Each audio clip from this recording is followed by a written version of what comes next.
अरिहन्ताणं नमो सिद्धाणं नमो आयर्याणं नमो वज्रायाणं नमो लोये सौवसाहूणं नमः श्रीवर्धमानाय निर्धूतकलिलात्मने सालोकानां त्रिलोकानां यद्विद्यादर्पणायते।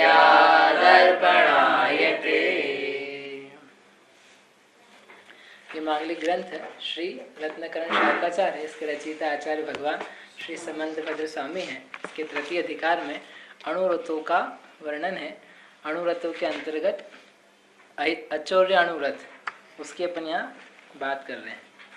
अचौर्याणुव्रत का स्वरूप बताया। किसे कहते हैं अचौर्याणुव्रत? बोलो, सुन रहे ना? जिसका मतलब ऐसा व्रत जिसमें चोरी का पूरी तरीके से निषेध है, मतलब चोरी ना करें, जिसमें पूरी तरीके से नहीं, एक देश, हाँ, फिर एक देश त्याग हो, मतलब हाँ। किसी की रखी हुई चीज या पड़ी हुई या भूली हुई चीज को अपना मानकर या ये समझकर कि वो किसी और की नहीं है तो ले लेना, हाँ, वो चोरी कहलाएगी। तो उस चीज का एक देश त्याग होना, उसका त्याग करना। वो अच्छा। किसी की पड़ी हुई, रखी हुई, भूली हुई, पड़ी हुई जो चीज़ है, जो हमें नहीं दी गई है, बिना दी हुई है, उसका स्वयं ग्रहण कर लेना या दूसरे को दे देना चोरी है। उसका यहाँ पर त्याग किया है।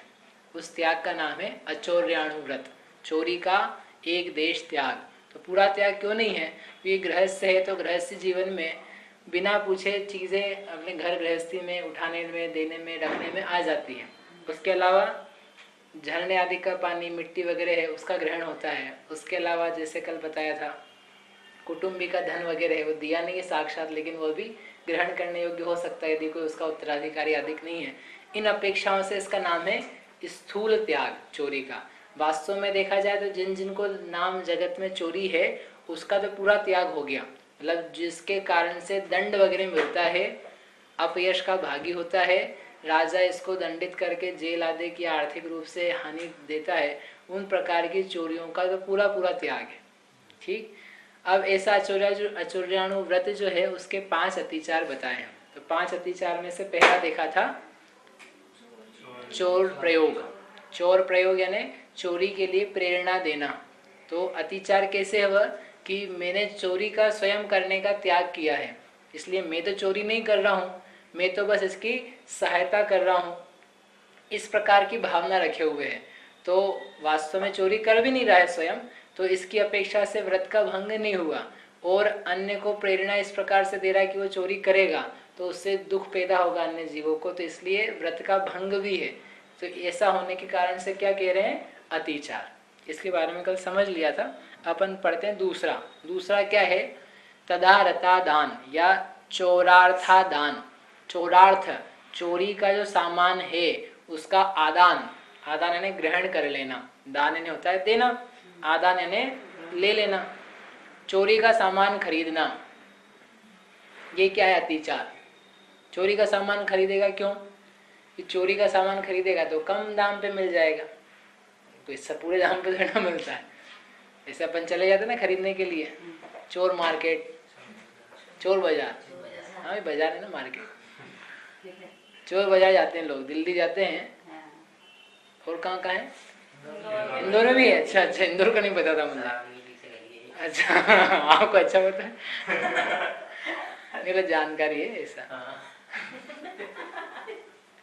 लोग चोर बाजार है, तो चोर बाजार का नाम चोर बाजार इसलिए रहता है कि यहाँ पर चोरी का माल बिकेगा, और चोरी का माल बिकेगा यानी सस्ता बिकेगा। तो वहाँ पर जाकर के माल खरीदना, वह भी क्या है?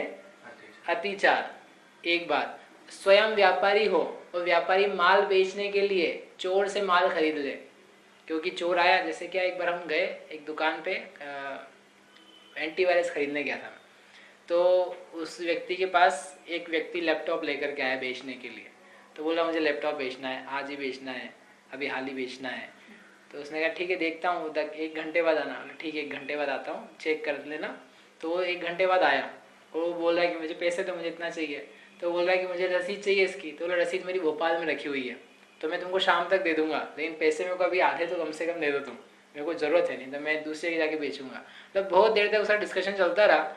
उससे मुझे ये समझ में आया कि दुकानदारों को समझ में आ रहा है कि ये माल जो है ये चोरी का है, क्योंकि उसके पास कोई रसीद वसीद नहीं है और वो औने पौने दाम में बेच रहा है, वो भी खरीदने को तैयार है, बस उसी का डिस्कशन कर रहा है कि और मैं तो कम में लूँगा, इस टाइप से चल रही है। तो वो खरीद क्यों रहा है दुकानदार कि मैं इसको खरीद लूँगा, ये है तो बाज़ार की मार्केट वैल्यू 30,000 की, इसको कितने देने पड़ रहे हैं 11,000 12,000, और मैं बेच दूंगा इसको 25 में 20 में, तो मुझे बहुत मुनाफा हो जाएगा। तो ऐसा करके वो चोरी का माल खरीदे, तो वो चोरी के माल खरीदने में क्या लोभ पाया जा रहा है, वो वास्तव में चोरी जैसे ही है। इसलिए इसको क्या कह रहे हैं वो अतिचार। अभी अतिचार क्यों, तो चोरी हो गई वास्तव में, कि चोरी इस अपेक्षा से नहीं हो रही है कि मैंने स्वयं चोरी नहीं करी है, मैंने किसी को चोरी करने के लिए कहा भी नहीं है, मैं तो बस ये जो माल सस्ते में मिल रहा है वो भले अब कैसे भी आया हो, मैं तो उसको मात्र खरीद रहा हूँ, व्यापार कर रहा हूँ। मेरा तो व्यापार ही है कि कम मोल में वस्तु लेना, अधिक मोल में उसको बेचना। तो I am just doing business, I am doing not चोरी।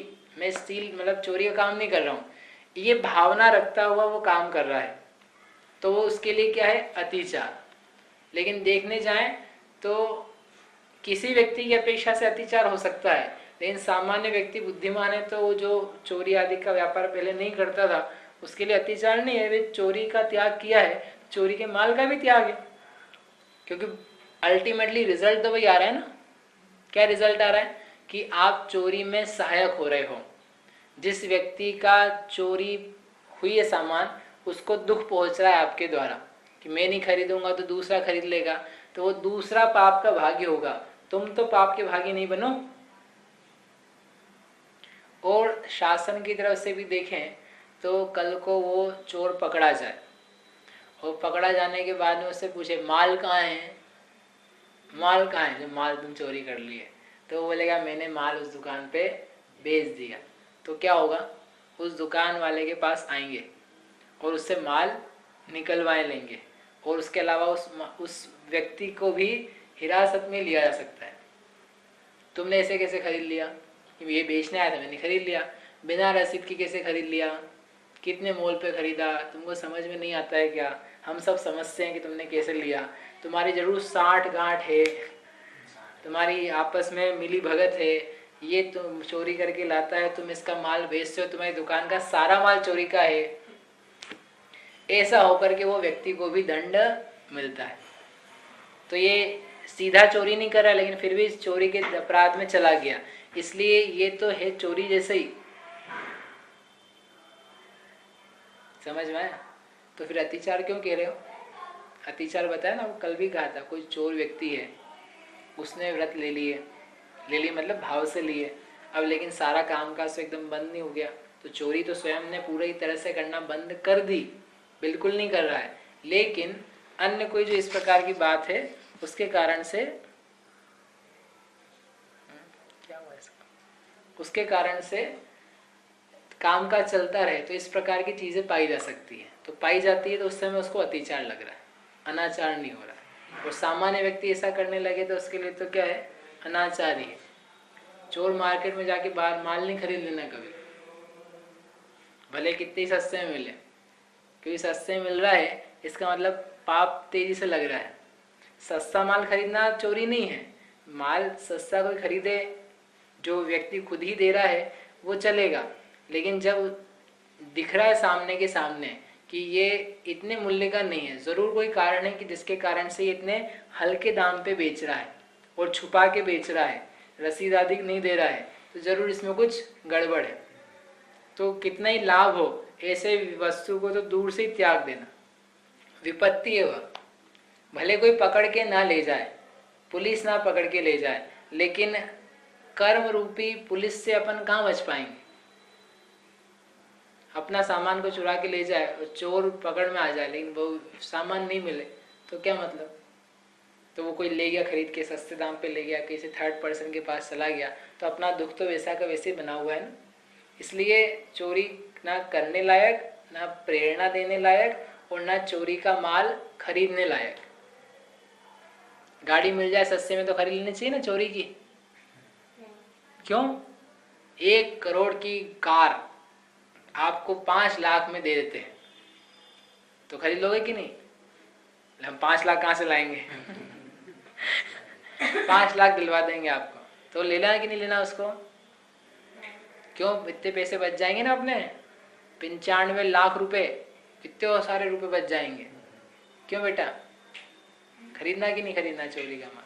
फोन मिलते हैं आजकल, ये बहुत जितनी चीजें आती है सस्ती सस्ती बिकने लग जाती, कहाँ से? चोरी के द्वारा कर करके। ये सब करने लायक नहीं है। धन की तृष्णा में आकर के ये दुखदायी पाप भूल के भी नहीं करने, स्वप्न में भी नहीं करने। क्या होता है, दूसरा व्यक्ति दिखाता है हमको लाके, देखो मैं कितना सस्ता फोन लिया, आईफोन है आईफोन। ये नहीं, मतलब एक्चुअल में जो होता है, कितने में लिया भैया? केवल 6000 में। हैं?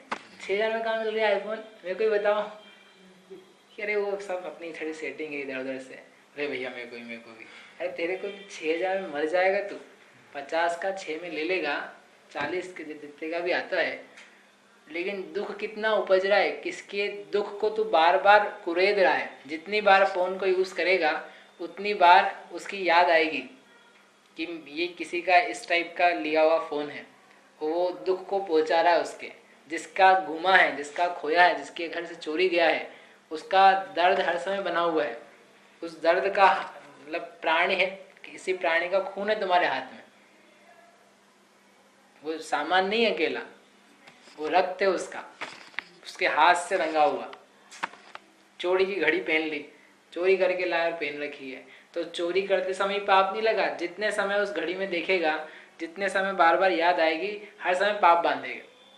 जितने समय सामान यूज करेगा हर समय पाप बांधेगा। हर समय सोचेगा कितना सस्ता लाया, कितना सस्ता लाया। तेरा सस्ता चोरी के माल का है, उसी समय का पाप नहीं खरीदते समय का, निरंतर है। वो जिंदगी भर का है। खो भी जाएगा ना तुमसे, तुम सोचते रहोगे एक बार कि मैंने इतना अच्छा फोन लिया था, इतने सस्ते में लिया था, तब तक लगता रहेगा, सामान चला जाएगा। इसलिए ऐसा काम नहीं करना। चोरी का माल ना बेचना, ना खरीदना, ना लेना, ना किसी को प्रेरणा करना, ना उससे इन्फ्लुएंस होना। अरे अपन गलत चक्कर में फंस गए, कहाँ चोरी का त्याग कर दिया। इससे अच्छे तो ये लोग देखो, इन सब के पास अच्छे जूते, कपड़े, बर्तन, गाड़ियाँ, मोबाइल, लैपटॉप, फोन, सब इनके पास सस्ते सस्ते अच्छे अच्छे हैं, और अपने पास कछु नहीं है। अपन वहाँ कक्षा में नहीं जाते होते, चोरी का त्याग नहीं किए होते, तो आज अपने पास भी अरे भैया आज अपने पास भी क्या होता? चोरी का पाप। ये जगत की चकाचौंध में और थोड़े से सामानों के चक्कर में नरक गति का रास्ता नहीं खोल लेना। चोरी व्यसन है। जुआ, आमिष, मदिरा, दारी, आखेटक, चोरी पर नारी, ये ही 7 व्यसन दुखदाई, नरक गति ले जाने वाले। ये नरक गति ले जाते हैं। 7 नरक हैं और 7 व्यसन हैं। क्या बताते हैं वो? एक एक व्यसन ने, एक एक नरक ने भेज रखा ऊपर, जाओ लोगों को हमारे पास पकड़ पकड़ के लाओ, भेजो कौन हमारे पास आना चाहते हैं। हो तो एक चोरी निकला बाहर, चोरी ढूंढ रही है कि कौन कौन चोरी करने के लिए तैयार हैं, हम उसको ले जाने के लिए रेडी हैं। कहाँ ले जाएंगे? नरक। 1 रुपये भी चुराने लायक नहीं। 1 रुपया तो बड़ा हो गया, 1 पैसा भी चुराने लायक नहीं। काना पैसा चुराने लायक नहीं, खोटा चवन्नी। तो ये अच्छी जो जगत के लोगों के काम की चीज है, जमीन हड़प लेना लोगों की, सरकार की, चोरी है। अब वो चोरी के प्रकरण में आ जाना, सब कर लेना सब, या तो बनाती 4 के लिए कह रहे। लेकिन ये क्या बहुत कॉमन है, ये चीज है।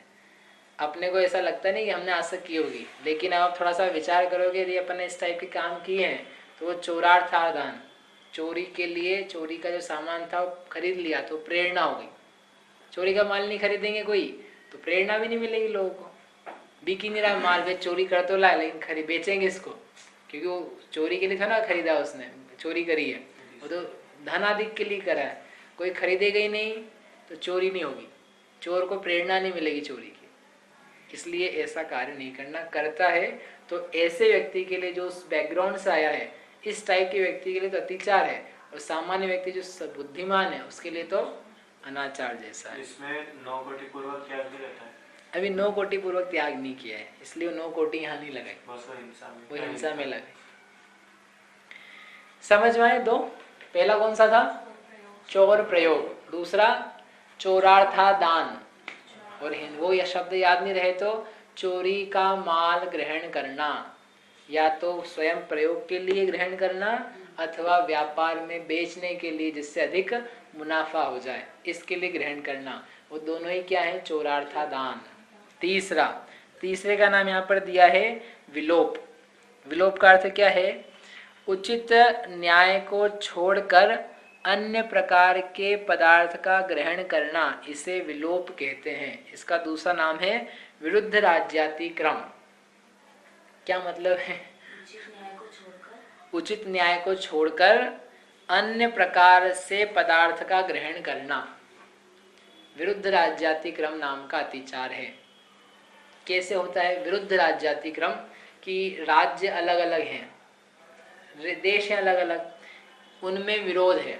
विरोध किस बात का है? सामान लाने ले जाने का, उन चीजों का इधर उधर लाना ले जाना करना, वह है विरुद्ध राज्यातिक्रम, राजा की आज्ञा का उल्लंघन करना। जैसे समझ लो विको वज्रदंती पाउडर है, टूथ पाउडर, तो उस पाउडर पे लिखा हुआ है this powder is for sale only in Asia. Asia मतलब नेपाल, भूटान, बांग्लादेश, पाकिस्तान, हिंदुस्तान, इनमें बेचने लायक है। अब क्या करो, उस पाउडर को अपन देखो यहाँ से ले जाओ डब्बा भर के, कोई जा रहा यूएस भेज दिया, कितने भेज दिए? 50 एक भेज दिए, और वहाँ के स्टोर में बेचने लगे। और कितने में बेच रहे हैं? तो वहाँ क्या प्राइस में बिकता है समझो $5 में, उदाहरण के लिए, तो $5 का सील लगाया और उसको बेचना चालू कर दिए। तो वो क्या हुआ, यहाँ तो था 50 रुपये का, उस पर लिखा था कि ये यहाँ ही बेचने लायक है, बाहर बेचने लायक नहीं है, बाहर हम खुद भेजेंगे वो बेचेंगे। वो उसका व्यापार है, वो खुद एक्सपोर्ट करेगा लीगल तरीके से, कस्टम ड्यूटी पे करेगा, और फिर वहाँ पे वो चेक करेंगे और फिर बिकेगा, तो वो बराबर होगा। लेकिन आप नहीं बेच सकते हो, तो हमने क्या किया, अपने सोचा यार अपन ही जा रहे हैं तो इससे मंगाएंगे, वहाँ महंगा मिलेगा, इसे तो अपन ही ले चलो 100-200 डब्बे, एक अटैची भर के, कपड़े तो बाद में आते रहेंगे, ये ले जाते हैं। तो वहाँ जा कर के बेचने लगा। तो वो चीज़ क्या है? विरुद्ध राज्यातिक्रम। एक राज्य और दूसरा राज्य, इनमें उन्होंने बोल रखा है कि ये ऐसे नहीं भेजा जा सकता। वहाँ विको वज्रदंती आप बेच सकते हो, बेचने की मना नहीं है, लेकिन it should come through proper channel, it should be come by paying the taxes. जो कस्टम्स हैं वो कस्टम्स हमको देखने, ग्रहण करने, मतलब उस राज्य को, तो वे उसका उल्लंघन करना, उल्लंघन करके काम करना, उसका नाम क्या है? विरुद्ध राज्यातिक्रम। ठीक है। एक राज्य में वस्तुएं, एक राज्य में नहीं, एक दूसरा अर्थ है इसी का कि विरुद्ध राज्यातिक्रम ने राज्य जब विरुद्ध हो गया, क्या हुआ? युद्ध वगैरह चालू हो गया, तो जो सस्ती चीजें थी वो महंगी होने वाली है, तो उसका क्या कर लिया? इकट्ठा कर लिया, और सस्ती चीज़ों को फिर ऊंचे दाम पे बेचना, जितना उसका स्टैंडर्ड प्राइस है उस प्राइस से अधिक मूल्य पर बेचना, उसका नाम भी है विरुद्ध राज्यातिक्रम। एक राजा ने दूसरे राजा पे आक्रमण किया, उस राज्य की परिस्थितियाँ विपरीत होने लगी, और विपरीत होने लगी तो वस्तुओं के दाम फिर चेंज हो जाते हैं। तो वो जो सस्ती चीज़ें भी हैं वो महंगे भाव पे बिकने लगती है, तो महंगे भाव पे हम बेचें, उसके लिए इकट्ठा करना, इकट्ठा करके बेचना, उसका नाम है विरुद्ध राज्यातिक्रम। दो अर्थ निकले, समझ में आए? एक देश की वस्तु दूसरे देश में बेचना जहाँ निषिद्ध है, वहाँ जाकर के बेचने लगना, उसका नाम विरुद्ध राज्यातिक्रम। और एक ही जगह की वस्तु है परंतु कम मोल की है, उसको बहुत अधिक मोल पर बेचने का कार्य करना, क्योंकि राज्य में इस प्रकार की परिस्थिति हुई है, उसके कारण से उस परिस्थिति का अनुचित लाभ उठाना, उसका नाम है विरुद्ध राज्यातिक्रम। इसमें चोरी कैसे हुई? हाँ, इसमें चोरी कैसे हुई? तो पहला पॉइंट क्या था? एक राज्य की चीज दूसरे राज्य में ले जाकर के बेचना जो कि निषिद्ध है। तो वहां पर क्या है कि वह जो वस्तु है, उस वस्तु का जो मोल है वह वास्तव में ज़्यादा पड़ता है। जैसे विको वज्रदंती है, उसको बेचने का अधिकार है और वो क्या कर रहा है, उसका जो प्रॉफिट ज़्यादा मिलेगा विदेश में बेचने पर, उसका अधिकारी वो स्वयं है। हम क्या कर रहे हैं कि हमने यहाँ पर कम दाम में खरीदा और वहाँ पर अधिक दाम में बेचा, तो वो जो मुनाफा हम उसके अधिकारी नहीं थे, कोई और उसका अधिकारी था, उसको हमने ग्रहण किया, उस कंपनी की चोरी हुई।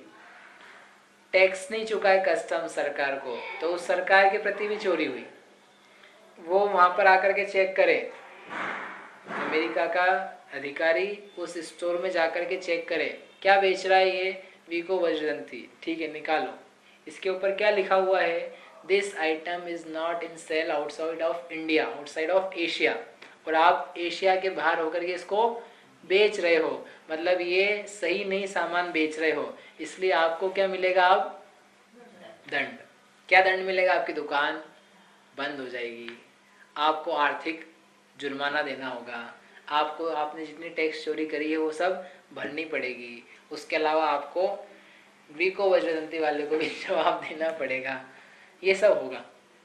समझ भाई, चोरी इसलिए चोरी है। दूसरा जो बताया विरुद्ध राज्य हो जाए, तो उसमें परिणामों में संक्लिष्टता है, परिणाम में अनुचित लोभ का परिणाम है, दूसरे की परिस्थिति का फायदा उठाने की बात है, उससे जो वैल्यू आप दे रहे हो उसको, उससे ज़्यादा आप जो सामान दे रहे हो उसकी जितनी वैल्यू है उससे अधिक ज़्यादा वैल्यू खींच रहे हो, तो उसका परिणाम उसको बेचारे को खरीदना पड़ रहा है, तो उसको समझ में भी आ रहा है कि मुझे ज़्यादा देना पड़ रहा है, उसको दुख भी है, लेकिन अब मजबूरी उसकी ले रहा है।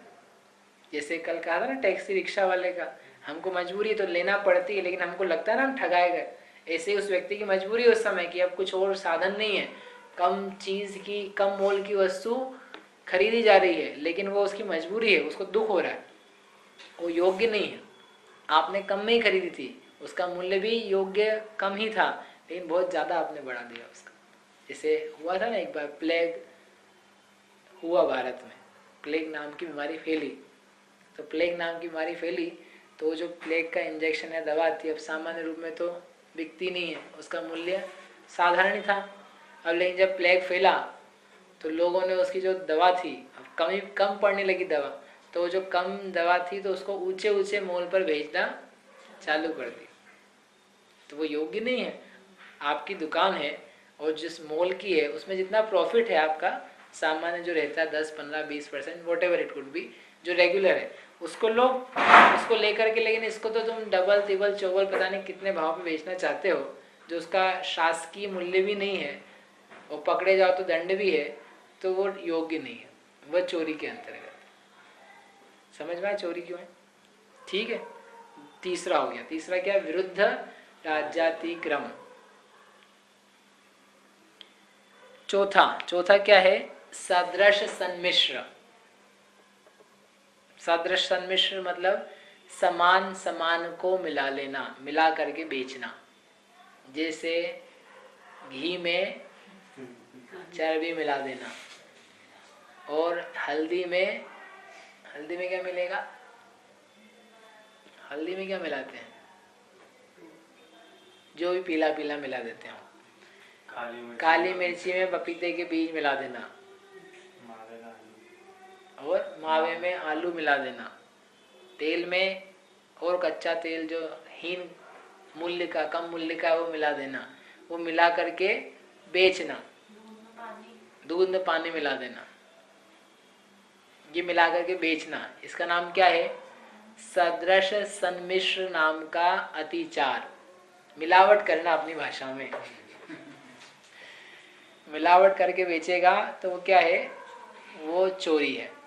तो ये चोरी के अत्याचार है, ये तो बहुत स्थूल रूप से ही सीधे सीधे चोरी है, त्याज्य है। लेकिन कोई व्यक्ति ऐसा है जो अभी तक इसी प्रकार का धंधा व्यापार कर रहा था, अब उसने चोरी का त्याग तो कर दिया कि अब मैं चोरी नहीं करूँगा, माल नहीं लूँगा दूसरे का, लेकिन ये मैं चोरी थोड़ी ना कर रहा हूँ, ये तो मैं थोड़ी स्मार्टनेस दिखा रहे हैं, दिस इज माई स्मार्टनेस। व्यापार की कला है, ये तो किया जाता है, इसके बिना थोड़ा काम चलता है, इट इज़ डूएबल। अब क्या करें, लोग भी ऐसे ऐसे आते हैं, ग्राहक भी ऐसे आते हैं, जब माल अब है 100 रुपये किलो का, उसको चाहिए 80 रुपये किलो में, तो अब कैसे आएगा, तो अपन थोड़ा सा ऐसा कर लेते हैं, चाय की पत्ती में थोड़ा चूरा वूरा डाल देते हैं, सुपारी होती है उसमें नकली सुपारी भी डाल देते हैं, इस प्रकार से हम बेचते हैं, तो ये चलता है ऐसा करना।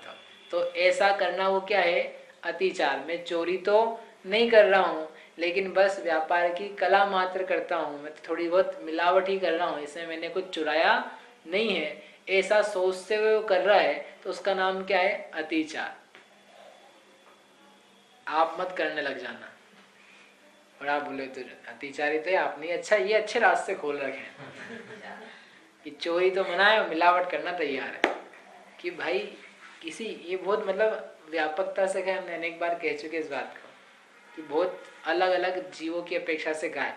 अहिंसा अनुव्रत की अतिचार, बध, बंधन, छेद, अति भार आरोपण, अन्नपान निरोध, कि ये तो ये करने ही नहीं चाहिए, किसी को ही नहीं करने चाहिए, तो कष्ट सामने के सामने। लेकिन सभी जीवों की अपेक्षा, कोई कृषि करता है, कोई गाड़ी घोड़ा चलाता है, उनकी अपेक्षा से जैसे सब वो कहे थे, वैसे ये भी नाना जीवों की अपेक्षा से कह रहे हैं। कोई हीन व्यक्ति भी इनको अंगीकार करता है, तो उसके जीवन में पूरा एकदम जैसा त्याग होना चाहिए वैसा नहीं हो पाता है, इस टाइप की चीजें बनी रहती है। तो कम से कम उसने उतना त्याग किया ना, वो उसके लिए अच्छा है। अब ये जान करके इसका भी वो त्याग करे, ये कर रहा है तो उसमें दोष लग रहा है, इतना उसको कह रहे हैं कि ये कर रहे हो तो आपको करने की छूट नहीं है, आप ये भी कर रहे हो तो ये सही नहीं है, ये भी आपके दोष के अंतर्गत है, लेकिन तुमसे तत्काल नहीं छूट रहा है तो भाई छोड़ने लायक है, इतना समझ जाओ। समझ में आया? तो ऐसा मिलावट करके बेचना वह क्या है, सदृश सन्मिश्र नाम का अतिचार। अंतिम पांचवा, हीनाधिकम विनिमान। हीनाधिक मानोन्मान सूत्र जी में नाम दिया। हीन और अधिक, कम और ज्यादा, मान उन्मान। मान यानी तोलना, उन्मान यानी नापना। मान यानी तराजू बाट, इनको बोलते हैं मान। और उन्मान किसको बोलते हैं, जिससे चीजें नापी जाती, गज वो आता है ना, स्केल, वो उनको बोलेंगे उन्मान। तो मान और उन्मान के जो साधन हैं उनको रखना कम बड़। कम बड़ कैसे रखना, जिन चीजों जिनसे हम लेते हैं तोल करके, तो वो जो बाट है वो तो रखना बड़े, और जो हम देते हैं उनको रखना छोटे। यानी जैसे हमको आपसे सामान लेना है, क्या लेना है, गेहूं हम खरीद के बेचते हैं, तो हम लेने हैं, आप किसान हो, बेचने के लिए आए हमारे पास, तो हमने कहा ठीक है रखो, तोलो हमारी दुकान पे, तो बाट रखा। तो बाट की वैल्यू क्या थी, वो लिखा हुआ था उस पर 1 किलो, और है कितने का वो, 1 किलो 100 ग्राम का, 1 किलो 10 ग्राम का, नहीं 900 ग्राम का नहीं, 1 किलो 10 ग्राम का लेने के लिए। तो अपन ने तोला 1 किलो 10 ग्राम और बताया कितना, 1 किलो। हाँ 1 किलो हुआ, 2 किलो हुआ, इतने में 10 किलो हुआ, तो आपका 100 ग्राम तो, या 1 किलो तो एक्स्ट्रा ही क्या। फिर कोई व्यक्ति खरीदने के लिए आया कि हमको क्या है, खरीदना है, गेहूं खरीदना है, कितना लेना, 1 किलो। हाँ 1 किलो तो देते हैं। तो एक दूसरा बाट निकाला, वो कितने का था, 900 ग्राम का, और 900 ग्राम का बाट रखा और तोल दिया। देखो भैया पूरा पूरा तोला है, तुम्हारे सामने ही तोल के दे रहे हैं, बिल्कुल हम नाप तोल के देते हैं। तो ये क्या है कि 100 तो उससे ज्यादा लिया और 100 इसको कम दिया, तो 200 ग्राम की चोरी हो गई, डबल इफेक्ट आया ना। तो 100 ग्राम की चोरी उससे करी, 100 ग्राम की चोरी इससे करी, तो है तो सीधे सीधे चोरी, लेकिन मैं चोरी कहाँ कर रहा हूँ, मैं तो इसको सामान दे रहा हूँ, थोड़ा कम ज्यादा तो चलता है कि तेरे साथ होगा तो समझ में आएगा।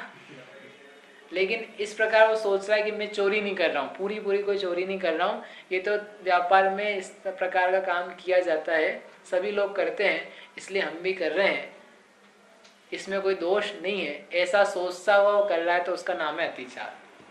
कौन सा अतिचार, हीनाधिक मानोन्मान। लेने के मान उन्मान के साधन तो अधिक वाले रखना, और देने वाले जो मान उन्मान के तराजू बाट गज आदि माप हैं वे कम कम रखना।